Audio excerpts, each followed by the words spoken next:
TV channel মালিকেরা মবের ভয়ে self সেন্সরশিপের মধ্যে আছে। আওয়ামী লীগ আমলে যেটুকু স্বাধীনতা ছিল তাও এখন নেই। আমি একদম স্পেসিফিক নাম ধরে বলি, মোশাররফ ফিরোজ, যিনি আওয়ামী লীগ আমলে যে অল্প কয়েকজন তার প্রাইভেট চ্যানেল থেকে অনেক বেশি সমালোচনা করেছেন তাদের মধ্যে থেকে অন্যতম। তিনিও বলেছেন যে টকশোগুলিতে এখন ভিন্ন মতের লোক থাকে না, একই মতের লোক থাকেন। আওয়ামী লীগ আমলেও ভিন্ন মতের গেস্টরা আলোচনা করতে পারতেন, যেটা এখন পারছেন না। সাংবাদিক মোশাররফ ফিরোজ নিজের প্রশ্নের উত্তর নিজে দিয়ে বলছেন, মানে তিনি কয়েকজনের কথা বলেছেন তাদেরকে কেন ডাকা হয় না। টিভি চ্যানেল মালিকেরা মবের ভয়ে সেলফ সেন্সরশিপের মধ্যে আছে। আওয়ামী লীগ আমলে যেটুকু স্বাধীনতা ছিল তাও এখন নেই। কাজী হোসেন, আপনি যদি একটু মন্তব্য করতেন। আমরা জুলকারনাইন সাহেবের কাছেও একটা অন্য প্রশ্ন নিয়ে যাবো, এটা নিয়ে সম্পর্ক। জি নিশ্চয়ই নিশ্চয়ই। আচ্ছা, আমি এই প্রশ্নটা উত্তর দেওয়ার আগে আপনার কথাটা বলি আগে, যে আপনি যে মন্তব্যটি করেছেন যে মানুষ মিডিয়া ইররেলেভেন্ট হয়ে গিয়েছিল মানুষের কাছে। যেটা হয়, আপনি বোধহয় জানেন যে ব্যান্ড ওয়াগন এফেক্ট সম্পর্কে, রাইট? যেটা আমি স্পেসিফিক সংখ্যায় যাচ্ছি না, এতগুলো মানুষ প্রাণ দিতে হয়েছে তাদের জন্য। এটা দায় মিডিয়ার থাকবে। মিডিয়া ইররেলেভেন্ট হয়ে গেলেও মিডিয়ার দায় মিডিয়াকে নিতে হবে। এই কাজটি মিডিয়ার জন্য হয়েছে, কারণ তারা যদি এর আগে তুলে আনতো যে কি হয়েছে, যে কাজটা all the prime ministers main sir করেছে, তার জীবনের ঝুঁকি নিয়ে যে কাজটি করেছে, সেখানে বাংলাদেশে বসে কিন্তু সেরকম কাজ আমরা প্রতিনিয়ত হতে দেখিনি। এটা একটা ডকুমেন্টারি অনেক পাওয়ারফুল হতে পারে, কিন্তু এর আগের ঘটে যাওয়া আরো অনেক ঘটনা তুলে আনলে ব্যাপারটা আরো অনেক আগে ঘটে গেল। আমার মিডিয়া নিয়ে মন্তব্য। আর আপনি যে প্রশ্নটি করেছেন যে নিরপেক্ষতার জায়গা থেকে, আমি যখন আমার কাজ করি আমি চেষ্টা করি এখন যারা স্টেক হোল্ডার্স আছেন তাদেরকে ইনভাইট করতে। আমাদের অনেক সমস্যাই হয়। আপনি নিজে হোস্ট করছেন একটা অনুষ্ঠান, নিজে পরিচালনা করছেন, আপনি জানেন যে কি ধরনের চ্যালেঞ্জ ফেস করতে হয়। অনেকের সাথে বসতে চায় না, এই ধরনের প্রবলেম থাকে। তারপর আমার জায়গা থেকে আমি মনে করি যে আমি যতটুকু চেষ্টা করছি সেটা আমি সৎভাবেই চেষ্টা করছি সবার পার্টিসিপেশন রাখার জন্য। আমাকে শোনা এরকম মন্তব্য শুনতে হয় যে আমি আমার প্রোগ্রামে শুধু কেন এত এনসিপির নেতাদেরকে কেন ডাকি, তারা তো ছাত্র, তারা তো অল্প বয়স, তাদের সাথে অনেকে বসতে চায় না, আপনি কেন ডাকেন? আমার শুনতে হয় এরকম মন্তব্য। আমার এরকম মন্তব্য শুনতে হয় যে আমি অনেক জামাতে নেতাদের ডাকি, কিন্তু আমি তাদেরকে ডাকি এজন্যই যে গণ অভ্যুত্থানের যারা স্টেক হোল্ডার্স, আমি মনে করি তাদের ভয়েস, তাদের ইনক্লুসিভনেস আমাদের মেনটেন করা, ম্যানেজ করা দরকার, যে কোনো ভাবেই হোক আমাদের আলোচনার মধ্যে। এখন আপনি আমাকে বলতে পারেন যে আমি কেন আওয়ামী লীগের একজন নেতাকে আমি ডাকি না। সেটা যদি হয় আমার নিরপেক্ষতার লিটমাস টেস্ট, তাহলে আমি বলবো যে দুঃখিত, আমি আওয়ামী লীগের কোনো নেতা, অ্যাজ লং অ্যাজ আমি যতদিন পর্যন্ত তারা ক্ষমা না চাইছে তাদের অপকর্মের জন্য এবং জনমানুষ তাদেরকে গ্রহণ না করছে, আমি কেউ না তাদের ভয়েস মানুষকে শোনানোর জন্য। আমি এই দায়িত্ব নেব না এবং আমি দায়িত্ব নিতে আগ্রহীও না। যে অপরাধ করেছে তারা করেছে, সে অপরাধের জন্য তাদেরকে সরি বলতে হবে, মাফ চাইতে হবে। মানুষ যদি মাফ করে তখন ডেফিনেটলি তারা আসবে মানুষের জন্য ভবিষ্যতে কি করতে চায় সে কথাটা বলতে। আমি অবশ্য আপনার বক্তব্যের মূল নির্যাসের সাথে আমি একমত। আমি আমি আমি আমি জনাব মোশাররফ ফিরোজ যেটি বলতে চাইছেন, যারা আওয়ামী লীগ আমলে মানে আওয়ামী লীগকে উনি ডাকতে বলতেছেন না আসলে, কিন্তু আওয়ামী লীগ আমলে যারা আওয়ামী লীগকে মৌন বা নীরব সমর্থন দিয়েছেন তাদেরকেও কি আপনি ডাকের বাইরে রাখবেন কিনা, বা তাদেরকে ডাকের বাইরে কি মবের ভয়ে রাখা হচ্ছে কিনা সেটা আপনি বলবেন কিনা। যে ধরেন সরাসরি আওয়ামী লীগ করে নাই, ধরেন তারা খুন খারাপিতে অংশ নেয় নাই, উনি কয়েকটা নামও বলেছেন আসলে, সৈয়দ ইশতিয়াক রেজা, জয় মামুন, এরকম কয়েকটা নামও বলেছেন। আচ্ছা, এখন একটা বিষয় সেটা হচ্ছে যে মিডিয়া নিয়ে কথা বললে তো অনেকের কথায় চলে আসে। তো আমি আসলে, দেখেন, আমরা তো কলিগস, একসময় একসাথে কাজ করেছি, কিন্তু আমরা অত্যন্ত দুঃখজনক ভাবে প্রত্যক্ষ করেছি যে যখন চোখের সামনে, সবার চোখের সামনে এই ছাত্রদের হত্যা করা হয়েছে, তখন তারা এই পতিত হাসিনার অফিসে গিয়ে তারা যে বক্তব্য রেখেছেন, এটা তো আমাদের জন্য অত্যন্ত দুঃখজনক ছিল। টু উইটনেস, সাক্ষী হওয়া ইতিহাসের, যে সাংবাদিকরা এই জায়গায় চলে যেতে পারে, তাদের মানবতা বোধ তারা এইভাবে বিসর্জন দিতে পারে, এই অন্ধত্ব তাদেরকে পেয়ে বসতে পারে, এটা তো আমাদের জন্য দুঃখজনক। আমি আপনাকে এই জায়গায় একটু থামাই, কারণ আমার দ্বিতীয় প্রশ্নটার মধ্যে যে আপনার এই সাংবাদিকদের যে শেখ হাসিনার সাথে যে তাদের সম্পর্ক, তাকে যে আসলে আপনি প্রথমে যে অ্যানাবল করার কথাটা বলেছেন, সেইটার ক্ষেত্রে আপনার যে জায়গা, সেটা অন্য পেশাজীবীদের ক্ষেত্রে একই রকম কিনা সেটা নিয়ে আমরা দ্বিতীয় প্রশ্নে আসবো। আপাতত একটু স্যারের কাছে যাই যে স্যার, আপনি একজন পেশাদার সাংবাদিক, আপনার অনুসন্ধানের মাধ্যমে, সোর্সের মাধ্যমে রাষ্ট্রের দুর্নীতি, অসঙ্গতির অনেক ডকুমেন্টস আপনার হাতে আসে কিছু, মানে এইটা আপনি আসলে কিভাবে আপনি এটা দেখবেন? কারণ অনেক সময় তো এরকমও হইতে পারে, সামি আমি জাস্ট আরেকটা লাইন বলি, অনেক সময় তো এরকমও হইতে পারে যে আপনি হঠাৎ করে ক ব্যক্তিকে খুব অপছন্দ করতে শুরু করলেন। যদি আপনি ক ব্যক্তিকে অপছন্দ করতে শুরু করেন, তখন দেখা যায় যে ধরেন ক আর খ দুইজনের ব্যাপারেই আপনার কাছে তথ্য আছে, আপনি সিলেক্টিভ ভাবে শুধু ক এর বিরুদ্ধে রিপোর্টটা আপনি প্রকাশ করলেন। এইটা হইতে পারে কিনা বা এটা হচ্ছে কিনা এখন? থ্যাংক ইউ খালিদ ভাই। আমার মনে হয় এটা একটা খুবই গুরুত্বপূর্ণ প্রশ্ন আপনি আমাকে করেছেন, এবং এটা উত্তর দেওয়ার জন্য আপনার মাধ্যমে আপনার থেকে আর ভালো কোনো মাধ্যম হয়তো আসবে। তো আমি যেটা করি, যেগুলো বেশি গুরুত্বপূর্ণ, একেবারেই যেগুলো বেশি গুরুত্বপূর্ণ, যেগুলো যাওয়া উচিত মানুষের কাছে, আমি নিজেই একটু সময় বের করে সেই রিপোর্ট গুলা অথবা সেই ডকুমেন্ট যা কিছু আসে একটু যাচাই বাছাই করি। আর আমার তো অবশ্যই বাংলাদেশে একটা নিজস্ব কিছু লোকজন আছে যারা আমার জন্য এই ফ্যাক্ট চেক গুলা করেন অথবা খোঁজ নেন, বিভিন্ন দপ্তরে গিয়ে আপনার সত্যতা ভেরিফিকেশন করে আসেন। তো সেই মেকানিজমটা আমার আছে, বাট আমি ওটা সামনে আনতে চাই না, বিকজ আই ডোন্ট ওয়ান্ট না টু না রিস্ক না না, দ্যাট মাচ। আপনি অবশ্যই সামনে তো আনবেন না স্যার, আপনি তাকে প্রোটেক্ট করতেই হবে। আমার অবশ্যই, আমার মানে এবং এক লাইনে এবং যেটা সেগুলো আমি আচ্ছা, এডিট করেই হ্যাঁ নর্মালি প্রকাশ করে থাকি। আর আমার মনে হয় যে আমি ফেসবুকে যেটা করি এটা আসলে সাংবাদিকতা না। আমি তো ফেসবুক সাংবাদিকতা করতে আসি নাই। আচ্ছা আর আমার সাংবাদিকতা অন্য জায়গাতে হয়। যেটা আমার কাছে আসে, এটা আমার কাছে চলে আসে তথ্য, এবং আমার মনে হয় যে মানুষের জানা প্রয়োজন, পিপল শুড নো, আমি শেয়ার করে দেই। আমি আমি শুধু সাংবাদিকতার একজন মানে ছাত্র হিসাবে জি। আমি আপনার কাছ থেকে এটা জানতে চাইবো যে ধরেন আপনি ফেসবুকেরটাকে আপনি সাংবাদিকতা বলতেছেন না, কিন্তু আপনাকে যখন মানে আরও 15-20 বছর পরে যখন কন্টেন্ট অ্যানালাইসিস করে আমাদের সময়টাকে ধরা হবে, তখন আপনি অবশ্যই একটা গুরুত্বপূর্ণ চ্যাপ্টার হিসাবে থাকবেন। তখন আপনার এগুলিকে আসলে কি হিসাবে ধরা হবে? কারণ আমি আপনাকে ঘটনাটাও বলি, তাহলে আপনি বুঝতে পারবেন।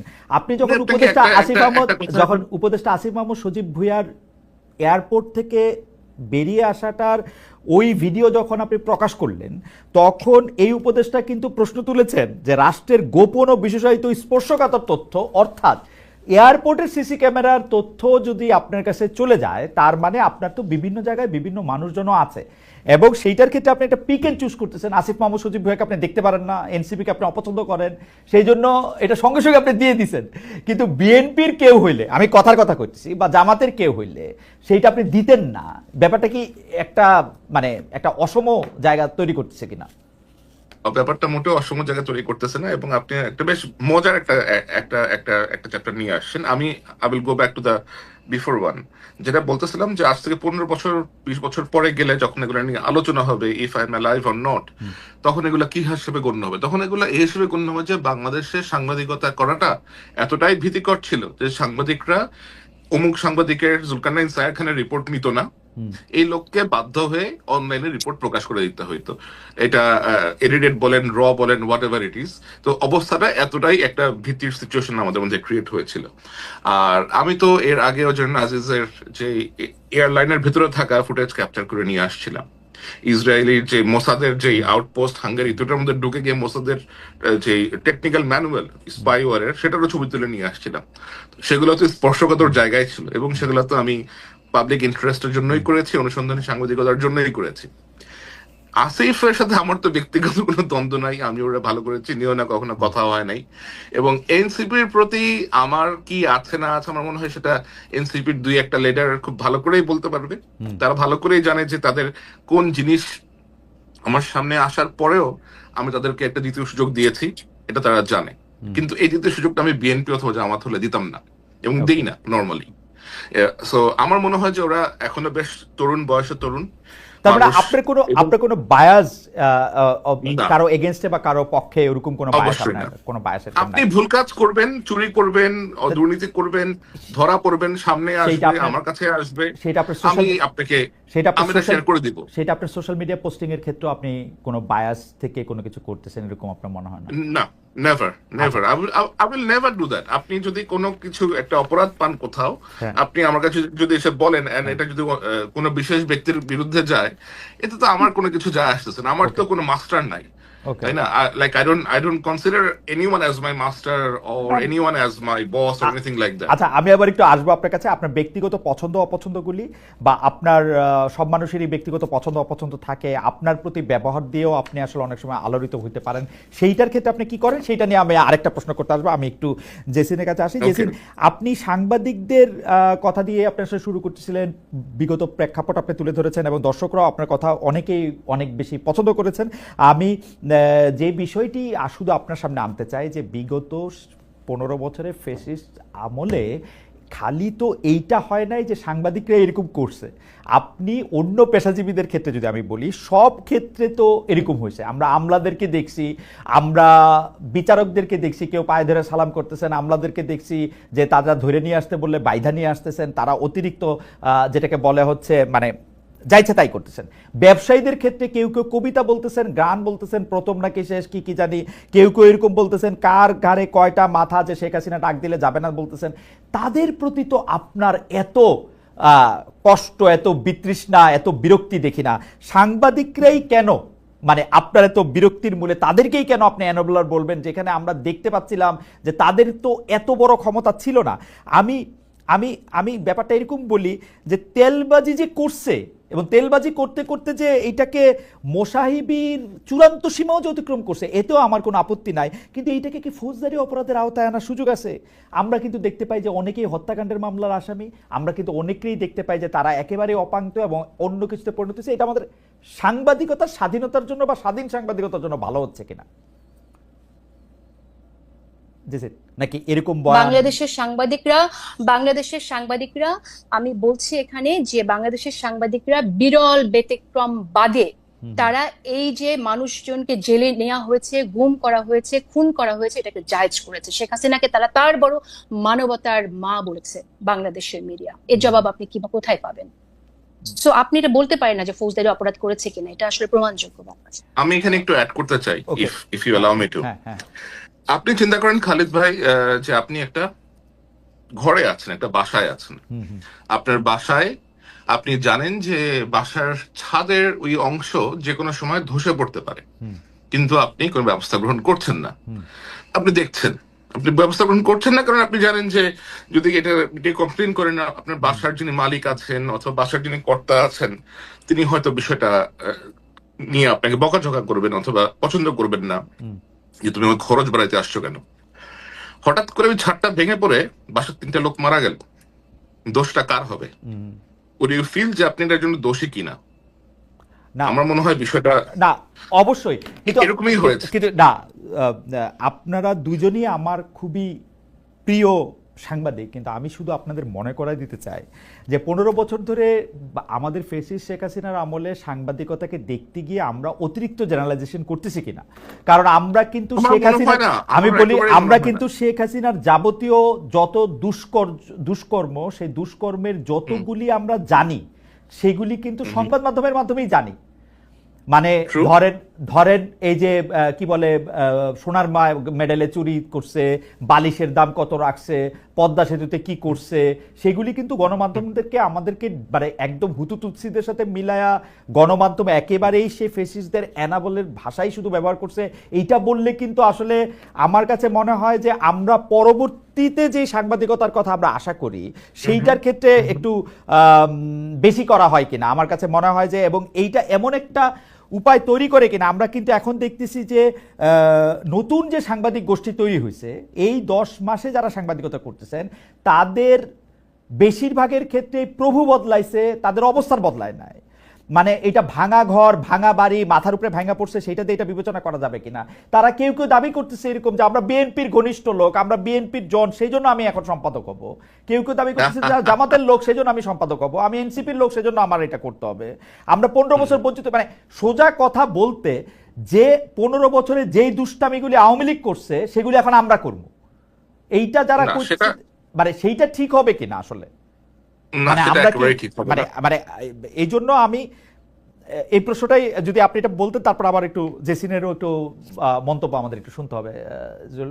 স্যার আমি একটু থামাইতেছিলাম আপনাকে, সরি। যেটা বলতেছে যে এটা করা কখনোই উচিত হবে না, কখনোই, এবং এই জিনিসটাই বন্ধ করতে হবে যে রাজনৈতিক পরিচয়ের ভিত্তিতে সাংবাদিকতা পেশায় যে প্রেফারেন্স দেওয়া হয় এই প্রেফারেন্সিয়াল ট্রিটমেন্টটা বন্ধ করতে হবে। যে ব্যক্তি আপনার নিজের স্বাধীনতা, ইন্টিগ্রিটি এবং সততা বজায় রেখে এই পেশার মানটা ধরে রাখতে পারবেন তাদেরকেই আসলে বিবেচনায় নেওয়া উচিত। কে কোন মতের, কোন দলের অনুসারী, এরকম কখনোই করা উচিত না। আর শেখ হাসিনার সময় আপনি যে ঘটনাগুলো উল্লেখ করলেন, বালিশ কাণ্ড অথবা অন্য সোনার মেডেল, এগুলোর সাথে কিন্তু শেখ হাসিনা সরাসরি কখনো সম্পৃক্ত ছিলেন না। শেখ হাসিনা সরাসরি সম্পৃক্ত ছিলেন কিসে? ফর এক্সাম্পল আপনার জেনারেল আজিজের মতো একটা লোককে সেনাপ্রধান বানানোতে। হুম, হুম। আমাদের দেশে সাংবাদিকরা রিপোর্ট করতে পারতো